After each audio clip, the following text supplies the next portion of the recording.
মা, আমি জীবনে কিছু ভালো করতে চাই। বিশ্বাস করো, বিশাল কিছু করতে চাই। আমার বিশ্বাস তুমি অবশ্যই করবে। কিভাবে মা? নিজের কাজ নিয়ে এত ব্যস্ত হয়ে যাই, নিজের জন্য একটুও সময় বাঁচে না। স্ত্রী, সাংসারিক লক্ষ্যই নিজের জীবন যদি তুমি মনে করো, তো এটা হওয়াই তো স্বাভাবিক না মা?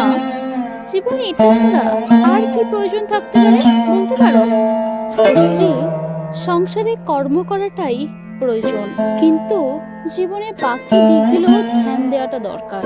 নিজের শরীরের যত্ন নেওয়া, পরিবারের সাথে, নিজের সাথে, প্রকৃতির সাথে সময় কাটানো একটা প্রতিযোগিতার মতো নয়। জীবনের প্রতিটা সময় আরামের মতো যাপন করতে শেখো। দেখবে নিজেকে সবসময় হালকা লাগবে, আর নিজেও সবসময় আনন্দের অনুভূতির সাথে থাকবে।